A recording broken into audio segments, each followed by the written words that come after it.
দুবরাজপুরে আমাদের একটা কল গেছিল যে গ্যাস সিলিন্ডারে আগুন লেগেছে। আমরা যথারীতি এখানে পৌঁছে যেটাকে দেখলাম যে গ্যাস সিলিন্ডারটা তখন গ্যাস লিক হচ্ছে এবং এর থেকে আগুনটাও ধরে গেছিলো এবং পাশাপাশি ওনার রুমে ছড়িয়ে পড়েছিল।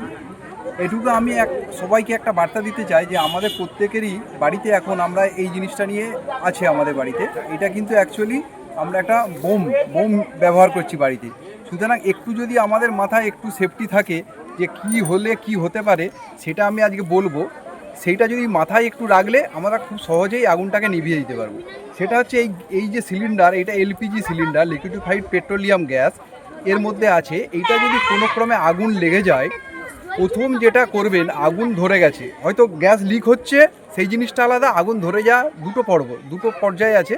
যদি গ্যাস লিক হয়, তো যদি গ্যাস লিক হয় তখন আপনাদের একটা জিনিসই করতে হবে, যদি ডিটেক্ট করতে পারেন যে কোথা দিয়ে গ্যাসটা লিক হচ্ছে সেই জায়গাটা যদি বন্ধ করে দিতে পারেন তাহলে খুবই ভালো।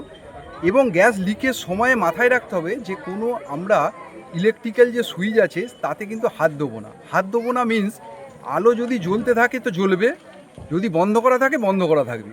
আলো জ্বললে সেটাকে বন্ধ করতে যাব না, মানে সুইচে হাত দেবো না, তার থেকে কিন্তু আগুন লেগে যাওয়ার সম্ভাবনা থাকে।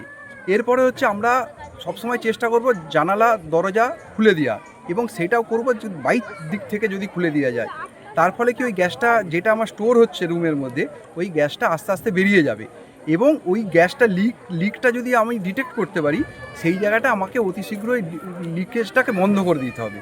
তার ফলে আগুন আর ধরার সম্ভাবনা কমে যাবে। এবং ওই সিলিন্ডারটাকে আমাদের ওপেন স্পেস এরিয়ায়, আমরা যেমন আজকে নিয়ে এসেছি ওপেন স্পেসে, সেই রকম খোলা জায়গার মধ্যে সিলিন্ডারটা নিয়ে চলে আসবে।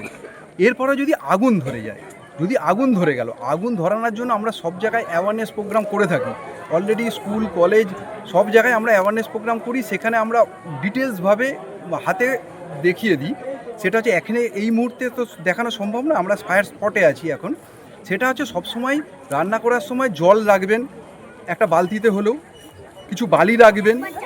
আর যদি আগুন লেগে যায় তখন আমরা বলি যে কিছু মানে কম্বল বা চাদর টাইপের, সেইটাকে জলে ভিজিয়ে যদি পুরোপুরিভাবে মুড়িয়ে দিয়ে যায় সিলিন্ডারটাকে, তাহলে অক্সিজেন না পাওয়ার জন্য আগুনটা নিভে যাবে। বা বালি দিয়ে চেষ্টা করবেন।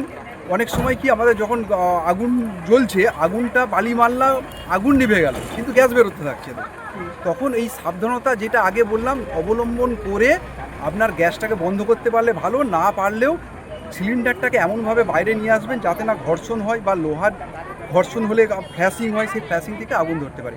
মানে সাবধান থাকবেন। এবং আমরা যে অ্যাওয়ারনেস প্রোগ্রামগুলো হাতে কলমে দেখাই, যদি আপনারা বা ইউটিউবে সার্চ করে দেখতে পারবেন, সেই সচেতন থাকবেন।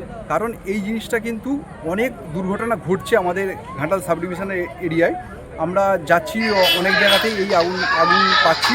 সুতরাং খুব সাবধানে থাকবেন, সচেতন থাকবেন। আচ্ছা, সিলিন্ডারটা আগুন লাগার কতক্ষণ সময় দেয়? কতক্ষণ আগুনটা এইটা একটু বলে দিই যে আমাদের মধ্যে একটা ভুল ধারণা থাকে। আমরা সবসময় মনে করি যে গ্যাস সিলিন্ডারে আগুন ধরে গেছে মানে সিলিন্ডারটা মনে হয় এবার বাস্ট করবে।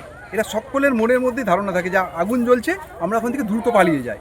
কিন্তু আমি আজকে বলতে চাই, কোনোদিনও গ্যাস সিলিন্ডারে আগুন ধরে গেছে মানেই গ্যাস সিলিন্ডার বাস্ট করবে না। অনেকগুলো সায়েন্টিফিক কজ আছে, সেটা ডিটেলস আমাকে বলতে গেলে অনেক সময় লাগবে।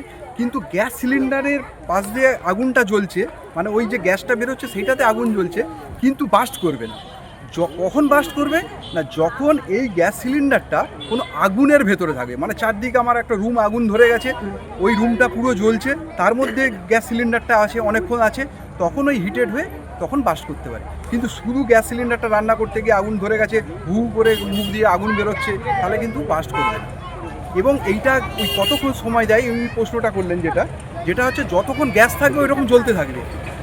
ওই আগুনটা যদি আপনার সামনাসামনি আপনার রান্না করেন, তাতে যদি কাঠের কোনো ডেকোরেশন করা থাকে বা সামনাসামনি সহজে দাহ্য এরকম জিনিস যদি থাকে, সেটা কিন্তু জ্বালিয়ে দেবে তাকে। সুতরাং এরকম টাইম কোনো ডিউরেশন নেই যে এতক্ষণ চলবে, ওটা জ্বলবে। ও যদি সামনে কাউকে পায় জ্বালানোর মতন, তাকে জ্বালিয়ে দেবে। কিন্তু যদি সামনাসামনি জ্বলার মতন কিছু না থাকে, তাহলে কিন্তু অটোমেটিক ওই গ্যাসটা জ্বলতে থাকবে। গ্যাসটা বার্ন হয়ে হয়ে হয়ে গ্যাসটা শেষ হলে তবে বন্ধ হবে। একটা ভর্তি সিলিন্ডার কতক্ষণ বেরোতে লাগে, মানে যদি জলে নিজে? এটা আমরা 14 কেজি, এটা যদি এটা আমাদের ডোমেস্টিক সিলিন্ডার, আমাদের 14 কেজি গ্যাস। এই গ্যাসটা এবার বেরোতে থাকে অনেকক্ষণ সময় লাগবে, আমরা 24 ঘন্টাও লেগে যেতে পারে। যদি ভর্তি সিলিন্ডার থাকে। সুতরাং সবসময় চেষ্টা করবেন ফায়ার সার্ভিসকে কল করার জন্য। আপনার এই দুর্ঘটনা ঘটে গেল, সেখানে যদি আপনার আয়ত্তের মধ্যে থাকে যেগুলো বললাম, সেটা আপনি চেষ্টা করবেন, সেটা আপনি যদি অতি সত্বর করে নিতে পারেন ভালো, নাহলে আমাদের ফায়ার সার্ভিসে যোগাযোগ করবেন, ঘাটাল ফায়ার স্টেশনের সঙ্গে যোগাযোগ করবেন, ফোন নাম্বার 03225231133। আমরা সাথে সাথে ওই স্পটে আমরা উপস্থিত হয়ে যাব এবং কিছু আমাদের মানে আমরা যেগুলো ট্রেনিং নিয়ে এসেছি সেইভাবে আমরা এই জিনিসটাকে উদ্ধার করে নিতে পারবো। নামটা বলবেন? আমার নাম Kalyan Chattopadhyay, officer, Ghatal fire station.